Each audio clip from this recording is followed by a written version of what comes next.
Olá, amigos do canal Rúbia Betânia, sejam bem-vindos. Você está no espaço Povo Heróico e vamos trazer para você nesse vídeo as principais notícias que ocorreram durante a semana. Então, já aproveite e deixe aquele apoio para o canal. E as principais notícias para você nesse vídeo é que Weintraub deseja sucesso a Renato Feder, novo ministro da Educação, mas Bolsonaro pode desistir dele. Oposição quer derrubar veto de Bolsonaro sobre máscaras. Mulher de Dória cria polêmica, recomendando que não se pode alimentar moradores de rua. Bolsonaro fala em consulta popular para decidir veto da PL das fake news. IPF amanhece na Casa de Serra, que tem 40 milhões bloqueados na Suíça.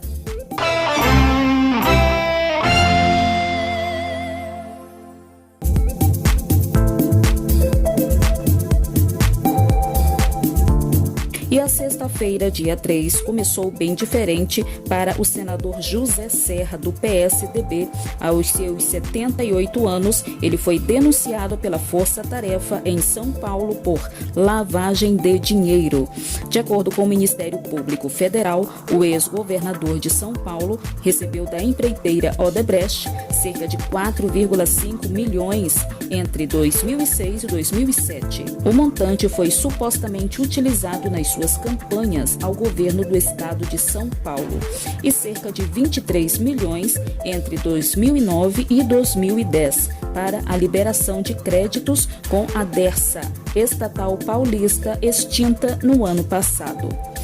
Se o valor realmente existe, certamente Serra não conquistou o montante através do seu trabalho como economista, tampouco com seus ganhos como político.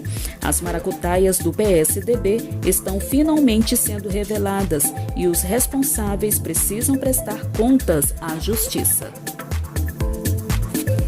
Bolsonaro fala em consulta popular para decidir veto da PL das fake news. O presidente Jair Bolsonaro afirmou nesta quinta-feira, dia 2, que poderá vetar a PL, projeto de lei das fake news, se o texto aprovado no Senado na última terça-feira, dia 30, não sofrer modificações na Câmara dos Deputados.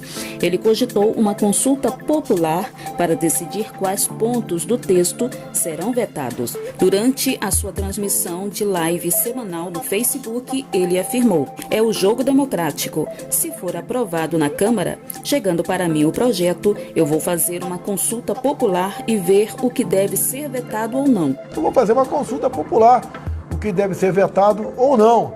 E a gente vai vetar, e depois o parlamento pode, se entender que tem que ser derrubado o veto, essa faz parte da regra do jogo. E afirmou também que será contra o texto caso o mesmo apresente trechos que limitem a liberdade de expressão nas redes sociais. Ele disse: "Se o projeto chegar bom, a gente sanciona.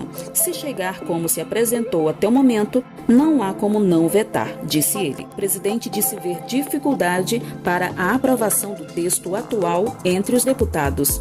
Ele disse: "Sou extremamente favorável à liberdade total da mídia, inclusive dessas tradicionais que vivem dando em mim. Estão batendo tanto que eu só estou crescendo", afirmou durante a live. Bolsonaro ressaltou ainda que não pode se render ao politicamente correto e revelou receber diversos memes contra ele próprio. Ele disse: "Faz parte do folclore. Tem piadas comigo com as quais eu morro de rir. Me comparam com um monte de gente", contou ele. Para mim, que depender de mim, liberdade total nas mídias sociais. Inclusive por senhor ser criticado, né? Porra, ninguém sofre mais crítica do que eu. Esposa de João Dória diz que não é correto dar comida ou roupa para moradores de rua. Em entrevista à socialite Val Marchiori, a primeira-dama do estado de São Paulo, Bia Dória, disse que não se deve dar comida ou roupas aos moradores de rua. Não é correto você chegar lá na rua e dar marmita porque a pessoa tem que se conscientizar que ela tem que sair da rua. Porque a rua hoje é um É um atrativo, a pessoa gosta de ficar na rua. Gravado no Palácio dos Bandeirantes, sede do governo de São Paulo, o vídeo da entrevista foi publicado no Instagram na noite da última quinta-feira, dia 2 de julho. A primeira-dama ainda completou. A pessoa ela quer receber, ela quer a comida, ela quer a roupa, ela quer uma ajuda e não quer ter responsabilidade. Então isso está muito errado. Bia Dória é a atual presidente do Fundo Social de São Paulo. A oposição se mobiliza para derrubar veto de Bolsonaro sobre máscaras. Partidos de oposição como o PDT e PSB se mobilizam para derrubar o veto publicado na sexta-feira, dia 3, pelo presidente Jair Bolsonaro, sem partido, sobre a lei que torna obrigatório o uso de máscaras. Em publicação no Diário Oficial da União, Bolsonaro sancionou parcialmente a lei que torna obrigatório o uso de máscaras em espaços públicos e privados acessíveis ao público. Entre os vetos estão o uso de equipamento de proteção em igrejas, comércios e escolas. Na avaliação do PDT, o ato abre os caminhos para que a população descumpra as normas locais.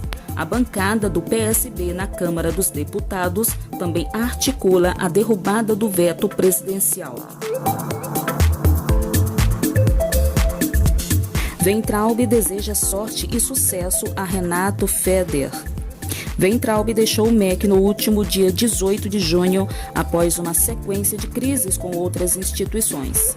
O ex-ministro da Educação, Abraham Weintraub, desejou nesta sexta-feira, dia 3, por meio de redes sociais, sucesso ao novo titular da pasta, Renato Feder, e disse estar torcendo pelo bem do Brasil. Feder já era cotado para a vaga quando Weintraub deixou o governo, mas Bolsonaro optou pelo professor Carlos Decotelli.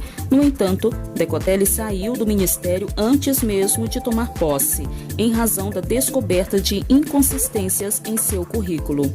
No Paraná, Feder trabalha na gestão do governador Ratinho Júnior, do PSD, partido que vem se aproximando de Bolsonaro nos últimos meses, na tentativa do presidente de construir uma base de apoio no Congresso Nacional. Entretanto, a nomeação de Renato Feder para o comando do Ministério da Educação pode não mais acontecer.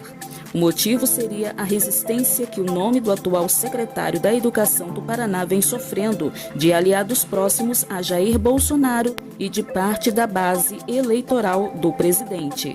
Quando Feder foi apontado como o escolhido para o MEC, na manhã desta sexta-feira, dia 3, a indicação foi elogiada por alguns adversários políticos de Bolsonaro.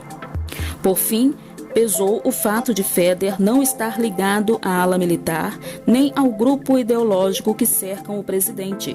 Com isso, o nome do secretário passou a ser não mais bem visto pelos dois lados. O currículo de Feder, de acordo com informações que constam na página da Secretaria de Educação e Esportes do Paraná, possui graduação e mestrado em instituições de ensino de São Paulo. Feder se formou em administração pela FGV, Fundação Getúlio Vargas, e fez mestrado em Economia pela USP, Universidade de São Paulo. Ainda foi professor do EJA, Educação de Jovens e Adultos, deu aulas de matemática por 10 anos e foi diretor de escola por 8 anos. O currículo inclui ainda assessoria voluntária da Secretaria da Educação do Estado de São Paulo. Aos 24 anos, em 2003, assumiu uma empresa de tecnologia e se tornou bilionária. Deixou o cargo que tinha na empresa para assumir a Secretaria do Paraná. O nome dele já estava cotado para o MEC antes mesmo de Carlos Decotelli ser nomeado.